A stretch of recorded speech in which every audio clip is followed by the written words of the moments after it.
O presidente da Anvisa está aqui comigo, Antônio Barra Torres. Presidente, em primeiro lugar, bom dia, muito obrigado por o senhor participar aqui do 90 Minutos. Como vai o senhor?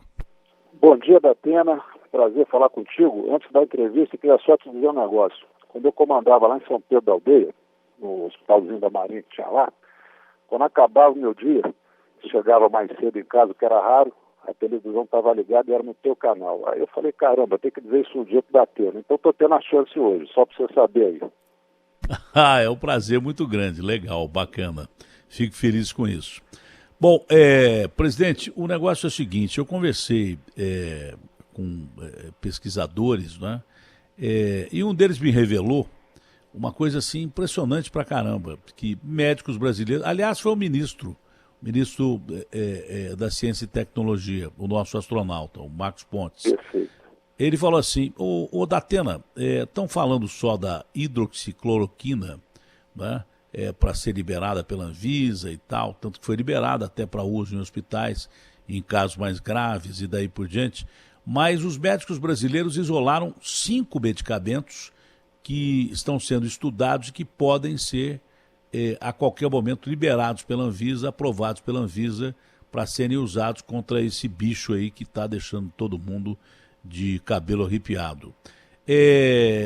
Tem-se realmente a proposta desses medicamentos e a Anvisa pode aprovar algum outro remédio em uso de caso extremo, como está sendo feito com a hidroxicloroquina? É isso aí, Datena. Existem realmente outras frentes, outras possibilidades. E o que é a atuação da Anvisa nesse sentido? Nós temos a autorização para os projetos de pesquisa. Por quê? Porque como é um vírus novo, o que já existe de remédio no mundo, remédios mais antigos, para usar contra esse vírus tem que ser um uso novo. Ou seja, é como se fosse uma indicação que não está na bula. Então, tem que ter pesquisa clínica. O que acontece? Na semana passada, nós autorizamos em tempo recorde o Hospital Israelita Albert Einstein, à frente de um grupo de vários outros hospitais no Brasil, inclusive o próprio Sírio-Libanês e outros grandes hospitais, o Hospital Alemão, o Hospital Oswaldo Cruz e vários outros, o HCOR, enfim, espalhados pelo Brasil, para definir a questão da hidroxicloroquina. Como é que é esse uso, qual é a dose realmente melhor, se tem uma chance de usar de maneira preventiva, inclusive, uma outra frente de trabalho. Então, isso é um protocolo de pesquisa, tem que passar por aqui, e quando passa a gente acelera logo nossa análise para a pesquisa poder começar.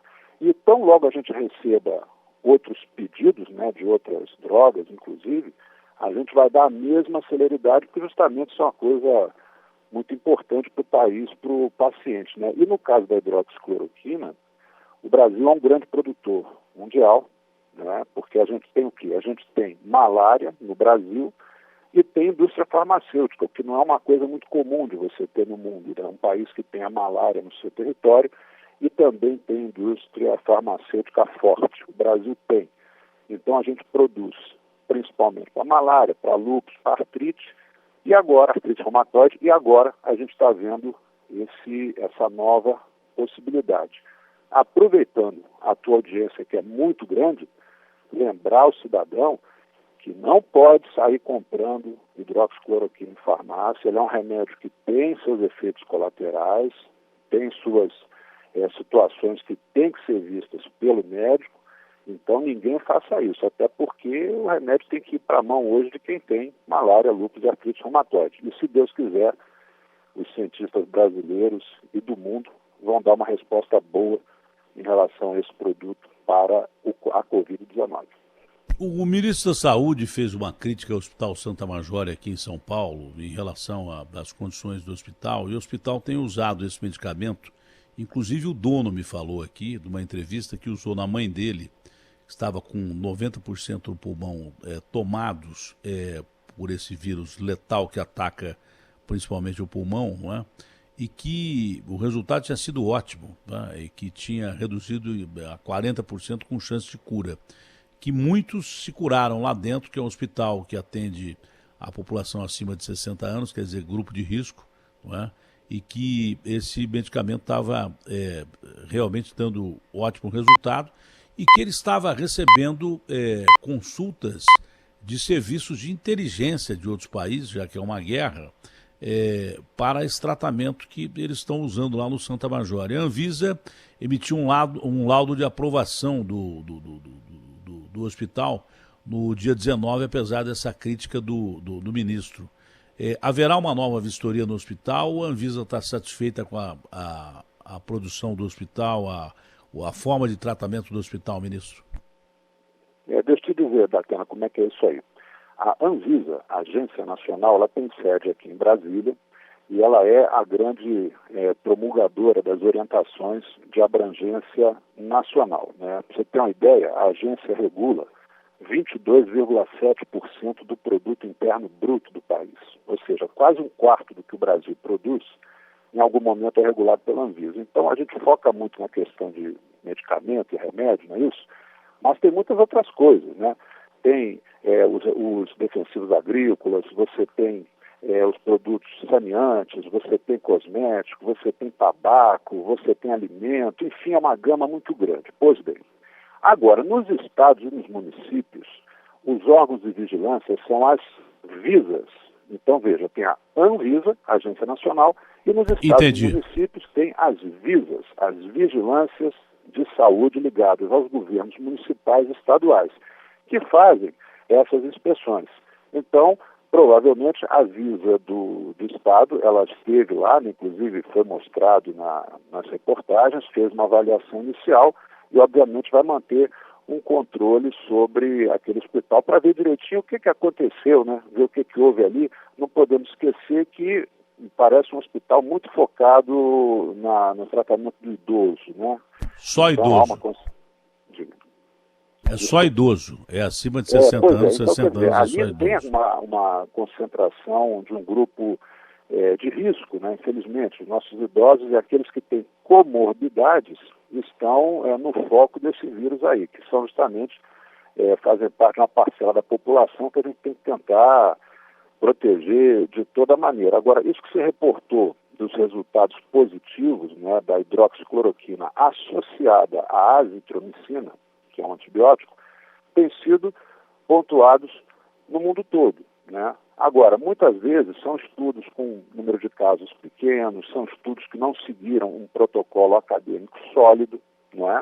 E esses que estão sendo conduzidos aqui no Brasil, esses estão dentro de protocolos científicos rigorosos, sólidos, sem perder a celeridade, né? Essas pessoas, por exemplo, ontem nós tivemos uma videoconferência para tratar desse assunto com a turma do Einstein e também do laboratório, um dos laboratórios produtores desse medicamento. Então, eles mostraram lá como é que vai ser, quais são os centros nacionais e revelaram também a intenção de irem divulgando relatos parciais, né, no par e passo que a pesquisa avança. Porque você vê que o povo está muito preocupado, muito aterrorizado com o que está acontecendo. Demais. Então, notícias boas são muito importantes, são muito válidas.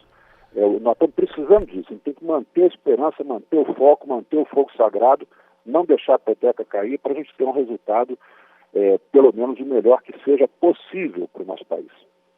O senhor falou em remédio, né? A gente está falando da hidroxicloroquina associada à azitromicina, e um monte de gente já está ligando para cá para saber sobre a citação que eu fiz do ministro Marcos Pontes sobre os 5 novos remédios, novos antigos, né, que já estão sendo usados, mas testados aí, se alguns desses está próximo de ser aprovado pela Anvisa ou não. Aí, meu amigo Datena, vou te dizer o seguinte, a agência, como ela é uma agência que é reguladora, também uma reguladora de mercado, nós não temos o procedimento institucional, nós não podemos fazer isso, por exemplo, ir à cata de laboratórios, de produtores e perguntar se eles querem registrar alguma coisa. Nós não podemos. Alguém já procurou o senhor sobre isso? Desses demais remédios, ainda não. Tá? Ainda não, mas eu reitero. Pena. O rito é uma pena porque eu queria dar uma boa notícia sobre isso que o senhor está falando. Mas olha, eu acho que a boa notícia que você está dando ela é muito grande porque ela é baseada no seguinte, o mecanismo nosso aqui, ele está com todo o manete, como a gente fala em aviação, né, manete avante. Nós estamos ali com os motores todos para frente na velocidade, sem perder a qualidade, é claro, porque isso é uma coisa muito séria, não é isso? A gente tem que ter velocidade com qualidade, porque tem um cidadão na ponta da linha, tem que ser preservado. Então nós estamos com toda a nossa estrutura pronta. Deu entrada aqui, eu digo para você o seguinte, nós temos alguns outros medicamentos, possivelmente esses que o nosso ministro de Ciência e Tecnologia citou, que já fizeram os contatos iniciais, né? Existe aqui uma fase, né? Há um contato inicial, o laboratório manda os seus e-mails, manda a sua intenção e depois ele formaliza. Então, eu como cirurgião vascular que eu sou, eu gosto muito de tratar da coisa concreta. Então, cirurgicamente. Cirurgicamente o senhor gosta de tratar, literalmente. Mas já deu uma boa notícia, que a gente não tinha. Esses laboratórios já procuraram o senhor, já é uma boa notícia. Já procuraram. E aí eu vou dizer para você também, que é um comunicador, a gente tem que ter cuidado. Quando o presidente Trump, na semana passada, retrasada, agora eu já nem lembro que a gente já está meio sem noção do tempo aqui, com esse negócio de dormir pouco e correr, a gente já não sabe mais direito. Mas enfim, quando ele deu a notícia de que essa droga era promissora, a população toda correu para a farmácia. Todo mundo comprou achando que ia fazer um estoque, achando que era um bom negócio. Eu reitero, não pode. Esse remédio tem efeitos colaterais, tem que ser usado direitinho. Pois bem, esses outros, né, a gente tem, como eu te falei, essa fase inicial de envio de documentos e em breve vamos ter o protocolo. São remédios que são usados também em outras situações e também têm seus efeitos colaterais. Então a gente vai, na medida exata, para não causar nem falsa esperança e ao mesmo tempo também não causar corrida à farmácia, e botando essas informações, até porque existe uma questão de transparência que a gente tem que seguir, mas sempre vendo esse efeito que isso pode causar, tanto na população quanto no mercado, né? Por exemplo, quando houve a questão da hidroxicloroquina, e a gente já viu que ia ter uma corrida na farmácia, o que a Anvisa fez? A Anvisa já deu uma apertada discreta, mas deu na parte de receita médica para a hidroxicloroquina. Antes era uma receita simples, agora não é mais. Agora é aquela receita branca em 2 vias, uma via ficar retida na farmácia e ela prevê um quantitativo que o doutor vai dizer qual é a quantidade. Existe uma limitação. A gente teve que endurecer um tiquinho nessa questão até para evitar que houvesse uma busca desenfreada aí pelo remédio sem uma indicação clínica verdadeira. É um trabalho delicado, viu, Datena? É muito cheio de detalhe, mas está indo direitinho. Mas já é uma grande notícia. Se os laboratórios estão procurando inicialmente o senhor, daqui a pouco vem um protocolo e quem sabe, por um milagre aí, no meio desses 5 remédios, há outro que esteja produzindo efeitos como a hidroxicloroquina com a azitromicina, que foi uma fórmula que simplesmente foi colocada de uma maneira... Bom, quem colocou o ovo em pé foi um cientista muito polêmico lá na França, não é? O Didier Arthur, mas que eu estava lendo agora de manhã, porque já teve um cara do hospital francês de Paris, né, porque o Didier criticou a Associação Parisiense, dizendo que Paris pensa que é um outro mundo, não acha que é a França e tal. Existe aquela rivalidade, como existe em qualquer lugar, depois nós vamos falar sobre isso, de rivalidade e vaidades que a gente não pode ter num momento como esse. Mas ele foi criticado pelo diretor-presidente do hospital Petier, ou coisa assim, Saint-Petier, lá de Paris. Só que esse Didier Arthur, em 2003, esse mesmo cara que colocou o ovo em pé agora, isso é uma pesquisa chinesa, de utilizar a hidroxicloroquina para tentar combater os coronavírus, né? Porque não é um só, esse é o mais letal que tem, porque mudou e se transmite muito mais fácil, mas é uma categoria de corona. Ele pegou lá e adicionou a azitromicina, mas esse cara em 2003, ele mandou um estudo, é impressionante isso, ele mandou um estudo para a Associação de Medicina lá da França, prevendo exatamente o que está acontecendo. Ele falou assim, olha, Nós não estamos preparados, mas possivelmente surja um vírus que ataque o sistema respiratório das pessoas, se espalhe pelo ar e cause uma pandemia parecida com a gripe espanhola e garantiu mais, que até a própria influenza, que aí hoje está controlada, poderia sair de controle. Isso em 2003. Sabe o que fizeram com o relatório dele? Engavetaram, porque em 2003 foi aquela crise de calor na Europa, onde os velhinhos estavam morrendo, principalmente não só velhinhos, mas muita gente, que o europeu não está acostumado com calor. Pegaram o relatório do Didier Arthur, esse mesmo cara que botou o ovo em pé agora, e engavetaram o relatório dele, nem prestaram atenção. Ele estava prevendo essa pandemia que nós estamos vivendo agora, e exatamente por um vírus que ataca o sistema respiratório e que alcança sua mutação no animal. Se você pegar o que ele escreveu lá em 2003 e analisar agora, você vai ver que ele tinha razão. E ele é um dos maiores virologistas do mundo, um dos maiores cientistas do mundo. Ele é polêmico e tal, mas não é porque é polêmico que ele não, os loucos mudam o mundo, né? Ajudam a mudar o mundo. Então não é qualquer mané que botou esse ovo em pé, é um baita de um cientista, e a gente espera que esse resultado desse remédio continue dando certo, como já deu para muitos pacientes. Há muitos casos positivos aí de cura com a utilização desses dois remédios. E muito boa essa notícia que o senhor deu, que laboratórios já estão procurando o senhor, confirmando o que disse o ministro da Ciência e Tecnologia, porque tem 5 novos remédios que podem, a qualquer momento, obter, através de pesquisa, um protocolo para serem usados no combate a esse bicho terrível que tem aí. Fora isso, o senhor tem que esperança da Anvisa? Mais pesquisa, vacina? Qual é a maior perspectiva que a Anvisa tem no momento para se combater essa doença, e que o senhor, que entende muito bem do assunto, espera que aconteça logo para que o mal não fique ainda maior do que parece ser? Eu vou te responder objetivamente. Queria só dar mais uma rápida e talvez última notificação a respeito ainda da hidroxicloroquina, que é o seguinte. Logo que saiu essa notícia vinda lá dos Estados Unidos e gerou essa corrida nas farmácias, nós imediatamente, essa é uma ação que a agência faz, nós proibimos a exportação. Então, não sai mais cloroquina do Brasil, né? Isso desde essa notícia ocorreu numa quinta-feira, então na própria quinta à noite nós já retivemos o estoque nacional, que é um estoque bastante razoável, e nós temos também a condição de ir aumentando a nossa produção. Há uma questão dos insumos básicos para produzir, alguns insumos vêm de fora, mas isso está sendo tratado pelos canais, pelo Ministério de Relações Exteriores, Economia, enfim. Está faltando insumo para produzir o medicamento? Não, veja bem, a maioria dos insumos de medicamento no mundo, a maioria vem de China e Índia. China, por motivos óbvios, teve que reter, não é isso? Agora a China começa a entrar numa fase de liberação da sua economia.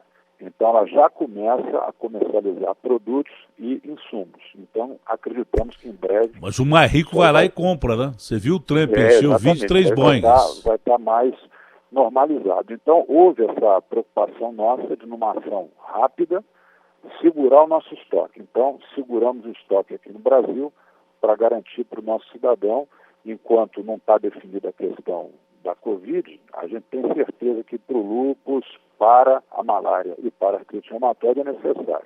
Há outra coisa que eu quero sempre lembrar, e eu acho que é importante nesse momento, que a gente precisa não negar a gravidade, mas também não podemos só ficar falando desgraça o dia inteiro, que ninguém aguenta. O povo não aguenta isso não. Liga a televisão de manhã e de noite, é só aquelas cenas muito complicadas, isso acaba até diminuindo a própria imunidade da pessoa, porque aquilo que você vê e ouve afeta a sua mente, e a sua mente afeta a sua imunidade. Então, qual foi o conceito que eu passei em relação à hidroxicloroquina? Não se trata de inventar a roda. Essa roda da hidroxicloroquina já está inventada há muito tempo. Só para você ter uma ideia, vamos dizer assim, a mãe da hidroxicloroquina, que é a cloroquina, é de 1934. Foi sintetizada pela Bayer. Então, veja bem, essa roda da hidroxicloroquina já está rodando com pneu de Fórmula 1 aí desde 1934. O do gato foi a associação do remédio a outro remédio, né? A um antibiótico. Isso. A evolução da cloroquina, a hidroxicloroquina associada à azitromicina. Foi isso que o Didier fez. Isso, então. A hidroxi já é de 56, ela foi autorizada, mas na verdade ela começa a ser sintetizada logo depois da Segunda Guerra. Ela é de 46. Então, veja, é um produto que os efeitos colaterais, os efeitos que são os efeitos bons para doenças que têm indicação, já são conhecidos. Então, várias etapas do estudo já não têm que ser feitas, porque isso já está sedimentado há praticamente há mais de 50 anos. Então, a gente está agora vendo, quer dizer, a gente não, quem sou eu? Os grandes pesquisadores nacionais estão vendo que o uso nessa nova indicação, que é a Covid-19. Mas muitas das fases de um produto, se fosse novo da Atena, inventou o produto agora, sintetizou a molécula agora. Demora para aprovar, não é? Ia ter um trânsito mais longo, percebe? Então, o trânsito será mais curto. Em relação à sua pergunta das outras ações da agência, nós temos aqui simplificado todo o rito de registro e autorização para tudo que se relaciona com o coronavírus. Nós temos promulgado as nossas resoluções da diretoria colegiada, que são os documentos pelos quais a Anvisa fala com o setor produtivo, fala com a população, numa velocidade de, pelo menos, todo dia está saindo uma, ou se não todo dia, cada dia sim, dia não, sai uma, duas, três resoluções, dizendo que, olha só, você é produtor, você tem tecnologia, você quer fazer equipamentos, você tem condição de fazer equipamentos para ajudar no combate, você é do setor automotivo, como acontece hoje, por exemplo, com as grandes montadoras em São Paulo ou em outros estados, e você tem condição de produzir, olha aqui, o rito é esse aqui e é simples, você dá entrada e vai ser liberado. Você tem produto para colocar no combate ao coronavírus, você fabrica máscara, você quer fabricar máscara, você quer a receita de bolo, como é que faz? Está aqui, a gente tem. Então, é um esforço amplo, ele é multissetorial aqui na agência, abrange praticamente tudo que é ligado a essa questão, de contrapartida daqueles outros setores que eu falei para você, que não tem nada a ver com a parte do coronavírus, nós estamos botando ali meio que na marcha lenta e usando, eventualmente, inclusive, recursos humanos desses setores para poder tocar com mais velocidade a questão que eu acabei de dizer, que é de acelerar os registros, acelerar as autorizações para o enfrentamento da crise. Então, é o que eu te falei, ó, entra respirador, entra máscara, EPI, remédio. Nós estamos recebendo aqui, para você ter uma ideia, eu criei um subcomitê só para tratar da questão das empresas. Então, o dia inteiro, o setor empresarial nacional tem nos procurado, tem ligado. Olha só, eu tenho aqui a condição de fazer o avental. Como é que faz? Aí a gente manda, ó, segue isso aqui. Olha, a gente tem condição de fazer álcool gel. O que eu tenho que fazer para doar álcool gel? Nada. Produza e doe. O álcool gel doado não precisa de absolutamente nada. Não, mas eu quero fazer para comercializar a preço de custo. Então tem um rito aqui sumário, um rito rápido.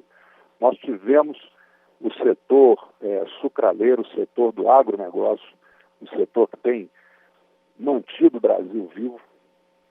Que ajudou muito, né? Está ajudando muito na fabricação do álcool gel. Agora, só um detalhe, uma parte que eu acho importante. A Anvisa está agilizando tudo que é relacionado ao coronavírus, mas é claro que com um controle extremo. Não é qualquer coisa que passa por lá, não é o cara que... porque a gente tem feito muita denúncia, por exemplo, do cara que fabrica álcool gel com etanol. É claro que esse aí não só não será aprovado pela Anvisa, como ele deveria ser preso e incomunicável. Então é isso que precisa ficar bem claro. Você quer fabricar máscara, eu te dou a receita de bolo, você faz a receita de bolo, mas eu vou conferir a receita de bolo para ver se ela pode ser aprovada. Isso aí é bom ficar bem claro, não, presidente? Claro, não. É muito importante. E quando a gente fala, por exemplo, máscara, vamos lembrar que tem máscaras e máscaras. Então vamos lá, tem aquela máscara... Eu vou entrar nesse assunto aí daqui a pouco, se o senhor quiser terminar a exposição anterior, porque eu vou falar da máscara, que passa a ser um assunto importantíssimo. Ah, tá bem, pois não.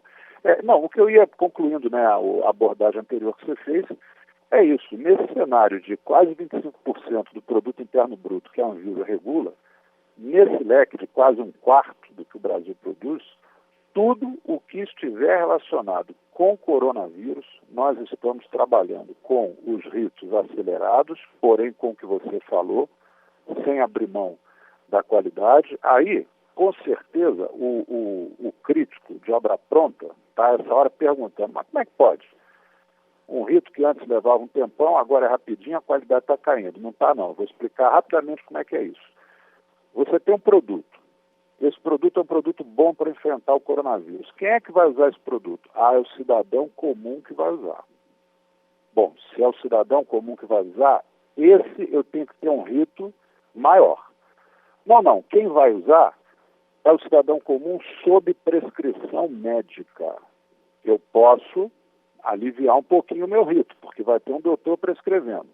E esse outro terceiro produto? Não, esse outro terceiro produto só vai ser usado dentro de hospital com o médico mandando usar. Esse eu posso ter um rito ainda mais simples. Então você veja que há gradações sem perda da qualidade. E lembrando, não estamos numa situação de normalidade. Nós estamos numa situação, você citou e eu concordo, uma situação de guerra. Então, nós temos que ter foco na missão, dedicação exclusiva, mas temos que ser objetivos, temos que ser práticos. Qual é o inimigo? O inimigo é o novo coronavírus. Um artigo que eu li é muito esclarecedor sobre o uso de máscara, tá? Eu estava até comentando aqui, foi de um cientista de sobrenome Gall, formado em Oxford, que ele falou que é fundamental, a diferença fundamental do combate à disseminação da pandemia lá na China para os países europeus, por consequência Estados Unidos, nós também, todo mundo incluído, o resto do mundo incluído, mas naquele primeiro estágio, foi que ali se tem o hábito já de usar máscara, mas não é para não pegar a doença, é para não contaminar as pessoas. E que os europeus nunca tiveram esse hábito e que não usaram máscara. E que isso é fundamental, principalmente um bicho transmitido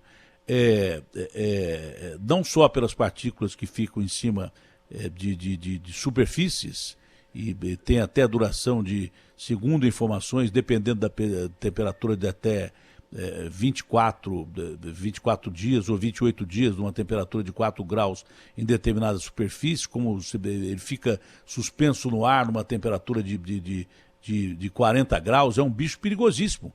Por isso que ele está se espalhando pra caramba. Então a máscara passa a ser fundamental. O ministro Mandetta anteontem, percebendo isso, deve ter ouvido falar disso também, ele é um sujeito inteligente e esperto, disse assim, ô Wanderson, aquele projeto que você tem de fabricação de máscara caseira, porque não vai ter máscara, os americanos compraram tudo, estamos fazendo o possível para alimentar o nosso sistema de primeiro combate, que são os médicos, os enfermeiros, quem está em hospital, quem vai atender gente na rua com ambulância e tal. Então não vai ter máscara. Então, Wanderson, amanhã você publica aí aquele estudo que você tem para fabricar a máscara. Eu insisti nessa pergunta ontem, que virou artigo de primeira necessidade e foi abordada pelo presidente Trump em entrevista ontem também, não é? De que há necessidade de você ter uma proteção com uma máscara. Tá? Eu insisti para que fizesse essa pergunta ao Mandetta, porque o que ele disse que ia ser publicado não foi publicado no site do Ministério da Saúde, todo mundo ficou esperando como é que você faz uma máscara. Agora apareceram milhares de pessoas aí dizendo como é que você faz uma máscara. No fim, o Mandetta falou assim, ele já estava meio sem paciência naquela entrevista, acredito que já pelos atritos que viriam acontecer com o presidente da República, eu insisti a nossa repórter que perguntasse sobre a receita do bolo da máscara que ele falou que ia dar, não é? Ele falou assim, no fim ele falou assim, olha, quer saber, você faz com qualquer tecido, pode ser gabardine, dobra 2 vezes e tal, quer saber, pode ser com qualquer pano que você tenha que serve de proteção. Até que ponto isso pode ser verdade mesmo e até que ponto uma notícia que o senhor deu aí que é importante. Se tem alguém solicitando registro para a fabricação de máscaras aqui no Brasil, o que é fundamental, já que qualquer pano serve, outros têm uma proteção muito melhor, claro, né?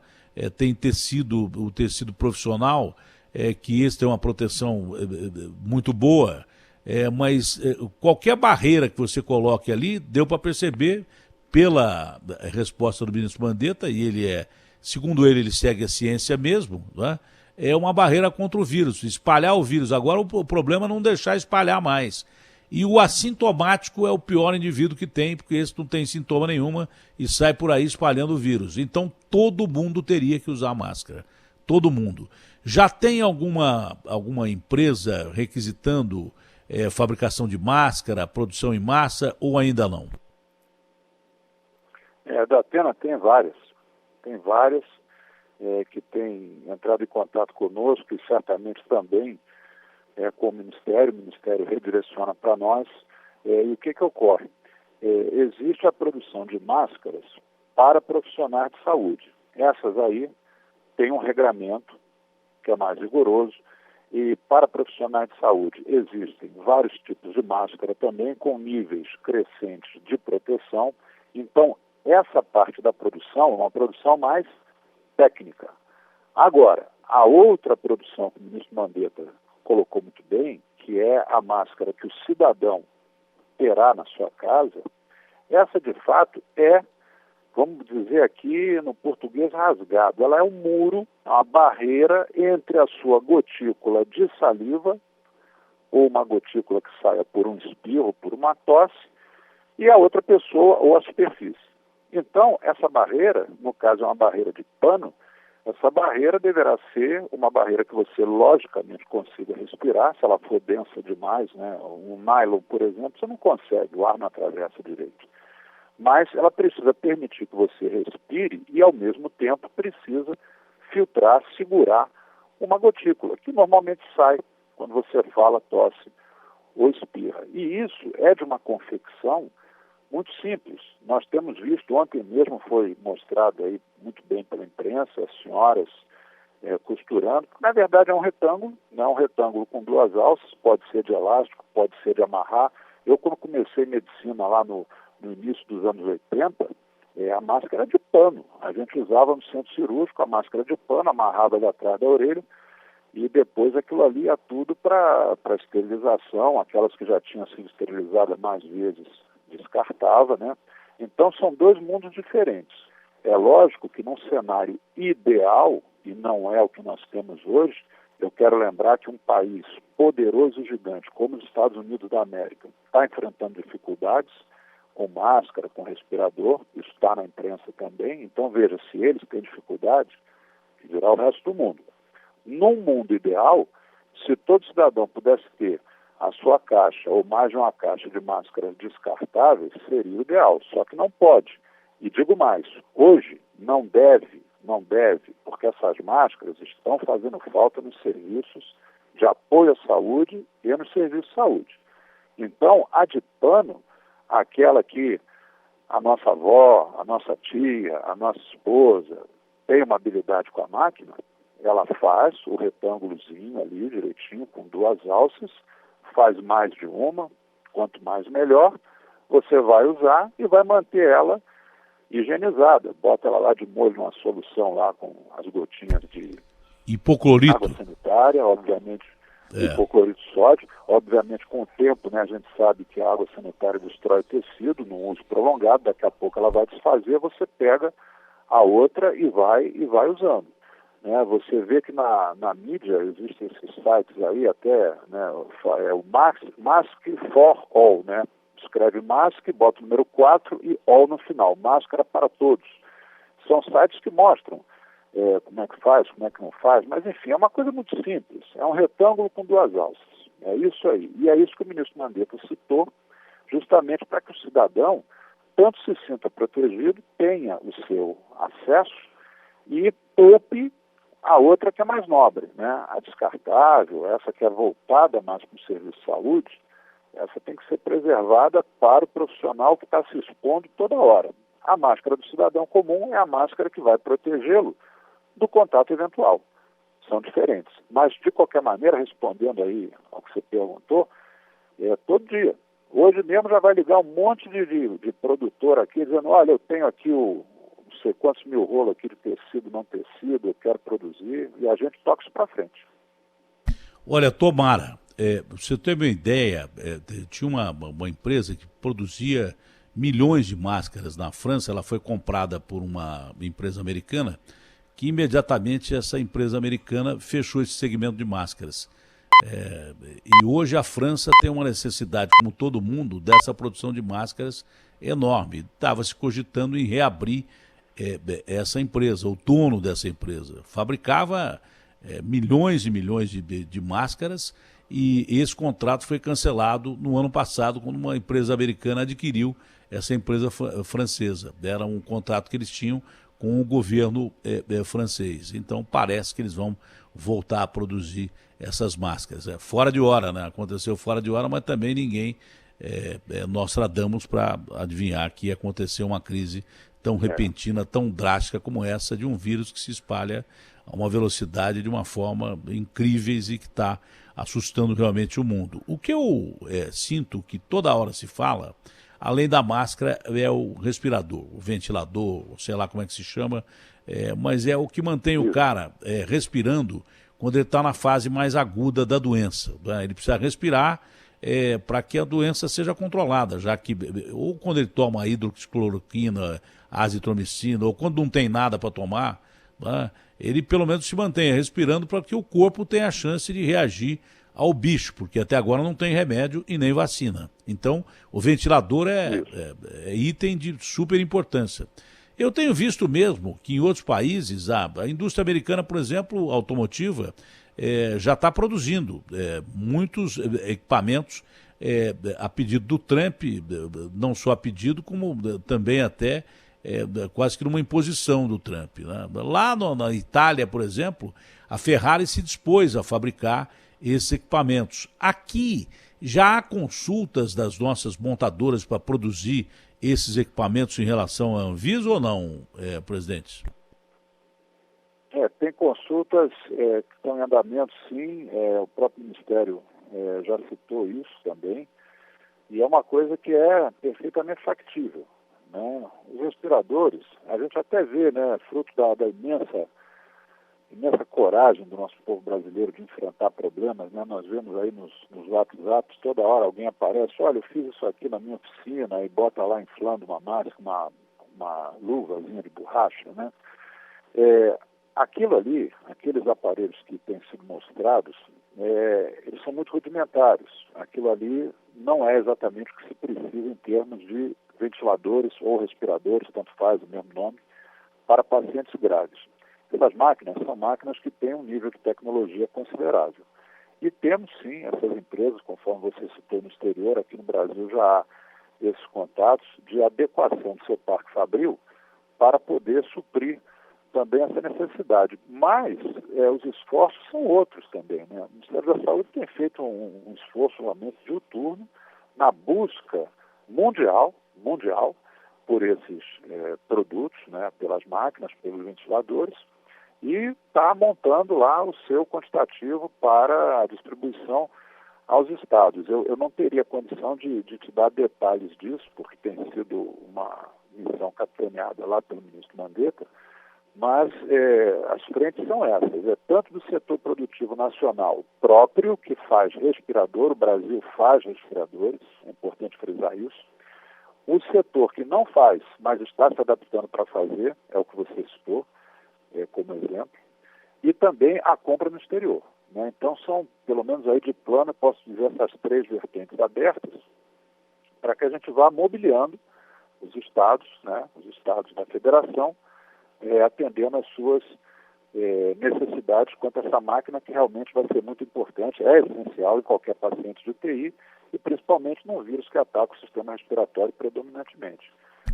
Se a gente tem grandes montadoras, se a gente tem grandes montadoras que produzem em larga escala e podem produzir esses ventiladores, que eles se apresentem porque é o momento certo, porque numa guerra, né, o país que tem maior condição de transformar, esse que já não tem exércitos regulares grandes, né? Os Estados Unidos, por exemplo, na Segunda Guerra, em Pearl Harbor, foi pego de calças curtas, quase não tinha exército, mas mobilizou todo o seu parque industrial voltado para a guerra, o chamado esforço de guerra, e de repente se tornou de uma hora para outra, um exército capaz de, com as forças da coalizão, derrotar as tropas do eixo e vencer a Segunda Guerra Mundial. Então nós estamos em guerra.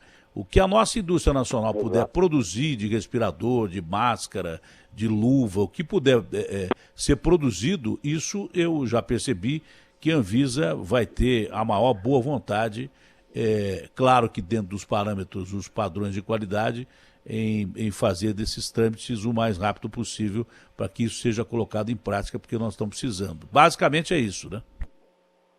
Com certeza. Bom, falou muito bem, a filosofia é essa.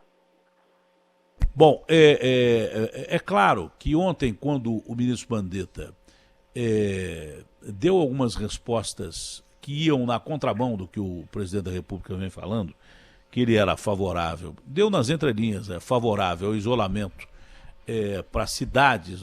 Isolamento é quarentena, confinamento, cada um chama de um jeito.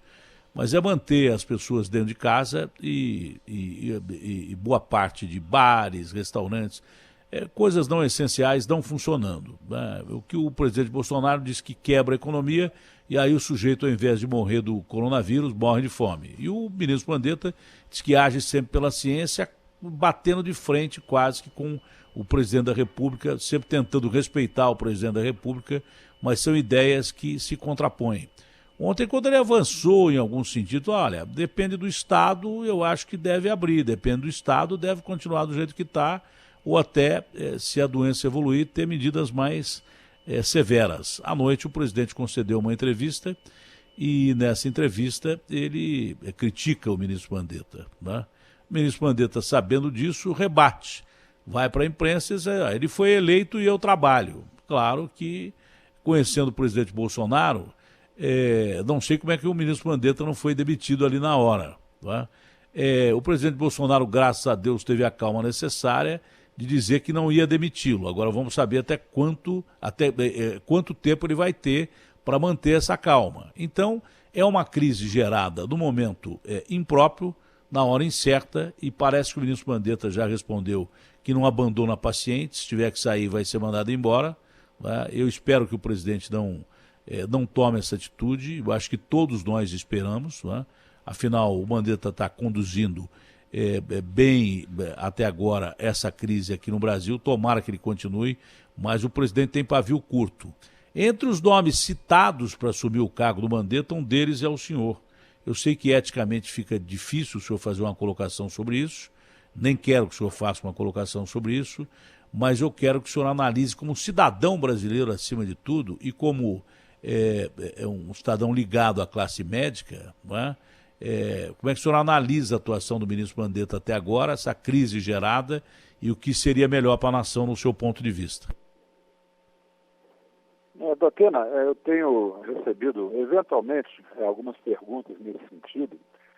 Eu tenho sempre me posicionado como regulador. Né? O que eu sou hoje? Hoje eu sou o diretor-presidente substituto aqui da agência, que é uma agência reguladora. E eu acredito, até pela minha própria formação militar, na valorização de que cada um atue no seu quadrado, vamos dizer assim. Então, como você bem colocou, todas as questões éticas envolvidas, eu tenho que focar toda a minha atenção em regulação e tentar dar o meu melhor para que a agência que eu tenho aqui para efetuar a sua gestão mais alta produza e entregue para o cidadão o melhor 24 horas por dia. Isso aí tem sido o meu foco e o foco da minha equipe. Se eu disser que é o meu foco, eu estou sendo injusto. É o foco de toda a nossa equipe aqui da agência, nós estamos muito focados nisso. Em relação ao que você colocou, eu vejo o seguinte, tanto o presidente quanto o ministro e todos os ministros, todos estão integralmente dedicados a resolver esse problema, a mitigar os danos desse problema. Todos, com todas as suas forças. O ministro Mandetta, por exemplo, se você acompanha a evolução das entrevistas dele, você vê que hoje ele já mostra sinais nítidos até, né, de uma fisionomia já um pouco mais cansada, em função do quanto ele está se doando nessa questão. Ele é um condutor, um grande condutor desse esforço, da equipe toda, a equipe dele, com a qual a nossa agência interage. Ontem mesmo tivemos reunião lá no Ministério da Saúde. Eu não pude comparecer em pessoa, eu tive essa reunião, teleconferência com Einstein aqui, mas os meus técnicos estiveram lá tratando de questões correlatas. Temos tido as reuniões no grupo executivo interministerial, do qual não só a Anvisa, como também outros órgãos que não são ministérios participam. Nós temos o Banco Central, o Banco do Brasil, enfim, outros órgãos. Então, são várias reuniões em que todas essas pessoas estão presentes, do presidente até aqueles que não são ministros, como eu, como os demais. Então, eu digo o seguinte: o nosso inimigo tem nome, chama-se coronavírus. E cada um, do seu campo de atuação, eu sou testemunha, está dando o seu melhor. Críticas vão acontecer, é claro que vão acontecer, e é saudável que aconteça. Com a crítica, a gente reanalisa o processo, porque a pior coisa que tem é achar que a gente é dono da verdade. O buraco aparece na frente quando a gente pensa isso. A gente vai tropeçar e cai. Então, a humildade, ouvir a crítica, tentar melhorar, tentar se corrigir, mas eu digo que essas questões que você pontuou, e são questões que você não está pontuando pelo Datena, uma coisa que tem aparecido, não fazem parte de nem um segundo das considerações do meu dia de trabalho, porque eu não foco em absolutamente mais nada. A minha missão é ligada à Anvisa. Eu vou fazer o meu melhor enquanto der, enquanto Deus quiser, enquanto eu ficar nesse cargo, e vou tocar o meu barco da melhor maneira. É assim que eu penso em relação a todo esse cenário que a gente está vendo aí. É um momento de união. Nós temos que nos unir, lutar contra o inimigo comum. Que inimigo é esse? Coronavírus. Então nós temos que fazer o quê? Valorizar o nosso exército. Qual é o nosso exército? Essas pessoas que você citou. Começa no presidente da República e vai até ao cidadão que está, nesse momento, fazendo seu isolamento, contribuindo para evitar a disseminação da doença. É um esforço nacional. Somos nós, os brasileiros, o Brasil, contra o coronavírus. É isso que tem me conduzido e eu tenho passado sempre para a minha equipe, e aproveito essa gentilíssima oportunidade, como pontuei logo no início do programa, me recordando das minhas tardes lá em São Pedro da Aldeia, a família no Rio. Né? O militar tem muito disso. Às vezes ele vai para uma cidade, a família fica no Rio. Minha família agora está no Rio. Eu estou aqui em Brasília já há algumas semanas e estamos na luta. Então, as tardes eram muito bem preenchidas com o programa do Datena. Muito bom. Presidente, foi muito bom conversar com o senhor, muito ponderada a entrevista e tomara que realmente a gente pense dessa forma. Só há um inimigo a ser combatido e é um inimigo que todos estão contra ele, o mundo todo está contra ele. E tomara que a gente ache o mais rápido possível uma cura para esse inimigo, que a gente produza uma vacina mais à frente, enfim, que a gente derrote esse inimigo que está realmente provocando uma crise terrível mundial. Né? Primeiro que leva vidas, e depois que leva vidas também destruindo a economia. São 10 milhões de americanos que perderam emprego em 2 semanas. Isso vai levar também vidas, com certeza, e uma coisa que eles não conhecem muito bem, que a gente já está meio que acostumado, que é morrer de fome. Boa parte da população brasileira vive numa situação muito difícil. Mas vamos vencer essa batalha. Foi muito bacana conversar com o senhor. Prazer, viu? Prazer foi meu, Datena. Muito obrigado mais uma vez. A Anvisa agradece essa oportunidade ao Datena. E estamos juntos na guerra e estamos juntos também para qualquer outra necessidade de esclarecimento. Eu tenho até procurado falar, restringir um pouquinho aí a parte de entrevista, justamente porque a gente está muito focado, né? O nosso dia, as 24 horas estão tão poucas, né? Não é só aqui não, toda essa turma aí que nós citamos, né, que estão mais na linha de frente, né, mais no front. Mas, de qualquer maneira, é muito boa essa oportunidade de, através da sua audiência, tentar levar uma palavra de informação e, claro, temos que levar uma palavra de esperança também para o nosso povo, dizer que nós temos luzes, não é uma só não, são luzes no fim do túnel. E esse túnel está ficando cada vez mais curto. É isso aí. Um abraço, meu amigo. Fique com Deus. Um abraço grande, um ótimo dia com Deus também, todos nós.